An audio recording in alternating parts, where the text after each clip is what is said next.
जल्दी ही Rewa railway station से नई ट्रेनों की शुरुआत होने जा रही है। उसमें महत्वपूर्ण है रेवांचल की क्लोन ट्रेन। साथ ही रीवा रेलवे स्टेशन को कुछ नई ट्रेनों की नई सुविधा भी मिलने जा रही है।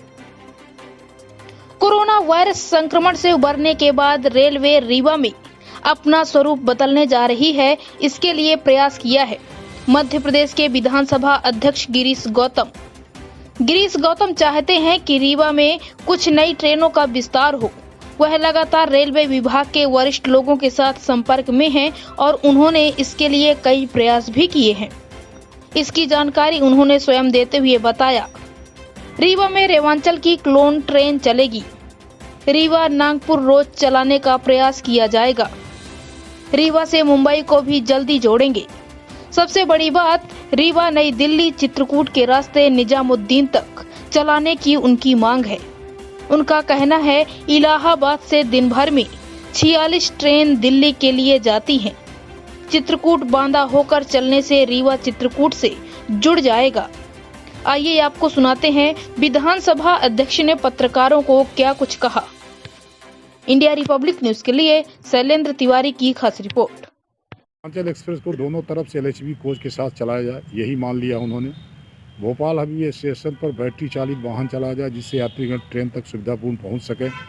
रीवा से मुंबई के लिए वर्तमान में कोई ट्रेन नहीं है। गरीब रथ एक्सप्रेस को जबलपुर तक आती है, जबलपुर में दिन भर खड़ी रहती है, उसे रीवा तक चलाया जाए। इंदौर से जबलपुर के बीच चलने वाली ट्रेन 22 सिंह चांद ने ओवरनाइट एक्सप्रेस को रीवा तक चलाया जाए।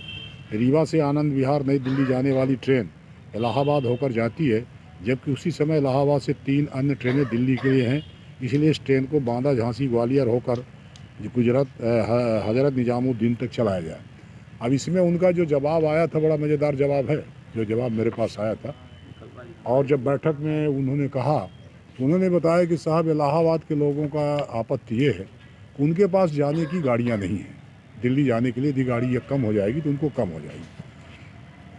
तो फिर मैंने वहाँ से चार्ट निकलवाया इलाहाबाद से जब चार्ट निकलवाया तो आपको जानकर ताजुब होगा, 24 घंटे में 43 गाड़ियाँ इलाहाबाद से दिल्ली के लिए जाती हैं, 43।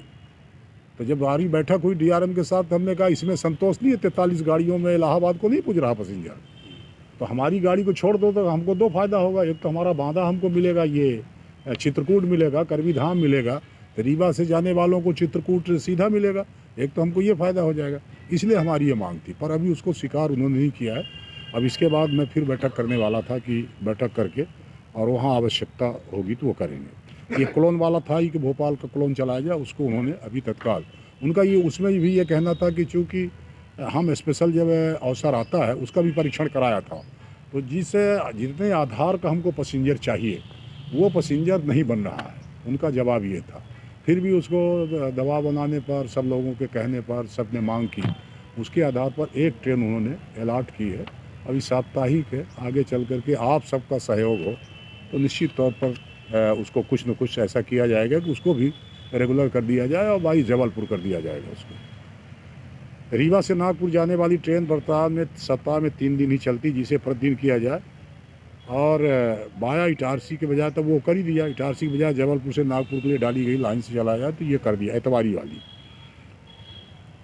लाइन से होकर चलाया जाए। साथ ही ये भी सुनिश्चित किया जाए कि ट्रेन सुबह नागपुर पहुँचे एवं नागपुर से रात को रीवा के लिए प्रस्थान करे। तो उसमें उनका जो जवाब आया, उनका कहना था कि वो जो गाड़ी का मैकेनिक जो होता है, जो इंस्ट्रूमेंट होते हैं, वो रीवा में नहीं है, इसलिए गाड़ी को हमको दुरुस्त करने के लिए यहाँ नागपुर में ही खड़ा करना पड़ता है। तो मैंने उनसे कहा कि उसके 2 पार्ट हैं। एक पार्ट है उसको सुधार करना, दूसरा पार्ट उसका वॉशिंग। तो हमने कहा कि रीवा में वॉशिंग पिट है, तो ये गाड़ी यहाँ लाओगे, उसको रोज तो वॉशिंग यहाँ करो उसकी, और जब वहाँ जाके नागपुर में खड़ी हो तो उसका ठीक ठाक करो, उसको जो करते हो तो ये इससे काम चलाओ। और ऐसा नहीं है कि यदि हमारे पास इंस्ट्रूमेंट नहीं है, हमारे पास वो सुविधा नहीं तो गाड़ी नहीं चलेगी, इसको रोज़ करना। और इसमें विचार हो रहा है, वो प्रयास हम ये कर रहे हैं। तो रेल से ज़्यादा जोड़ना, ये एक प्रयास हम सबका होना चाहिए।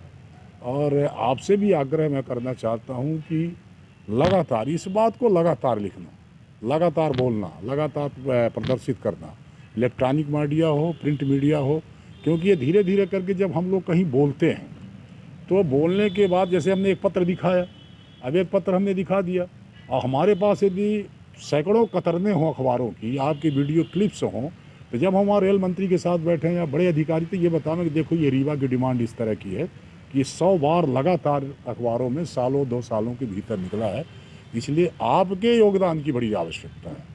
रीवा के लिए इस तरह की जो सुविधाएं हमको लेना है, तो उसमें आपका योगदान चाहिए, और इसीलिए एक तरह से हम इसको बातचीत करना चाहते थे आपसे और मिलना भी चाहते थे, और हमारा सत्र शुरू हो रहा था, फिर से आमंत्रण देने के लिए खास तौर पर बुलाया कि आइए एक बार फिर आइए फिर आइए, जो रह गए हैं वो हमें, जो हो आए हैं वो हमें, जो दोबारा तिबारा जाना चाहते वो हमें। रमाकांत जी एक बार करिए।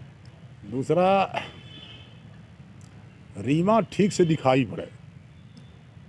विधानसभा का एक तरह से आप ये कह सकते हैं कि उसका जो प्रदर्शन है, या जो उसको हम कहते हैं ना कि उसका झलक जो है, झलक को उसमें रीवा की हो। रीवा का यदि स्पीकर है तो झलक कहाँ की दिखनी चाहिए? रीवा की दिखनी चाहिए। तो झलक कैसे दिखेगी? 2-3 तरह से दिखती है वो। एक तो वहाँ पर सांस्कृतिक कार्यक्रम बहुत होते हैं।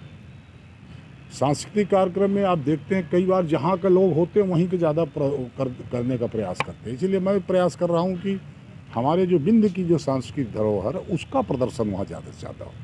मैं कोई हेट नहीं करता किसी से कि मालवा की संस्कृति का या कि सबका हमें, तो हमारा भी पार्टिसिपेशन हो। हम भी अपने लोगों को, हमारे साहित्यकार जाएँ, हमारे कलाकार जाएँ, हमारे कवि जाएँ, हमारे सारे लोग जाएँ, वो भी अपना प्रदर्शन वहाँ कर सकें, उनको भी एक मंच मिले।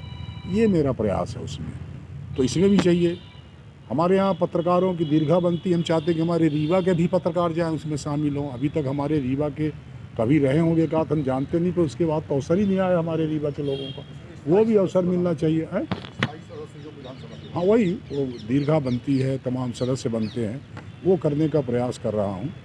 और इन प्रयासों में जो गतिरोध आता है वो बार बार इसका आता है, आपका ये हमला जो हो रहा है अदृश्य कोरोना का। तो उस बार प्रयास किया तब गड़बड़ा गया, एक बार प्रयास किया तब गड़बड़ा गया। तो इसी के लिए मैंने आपसे बातचीत करने को बुलाया था। बहुत बहुत धन्यवाद आपको फिर से एक बार कि आप सब आए।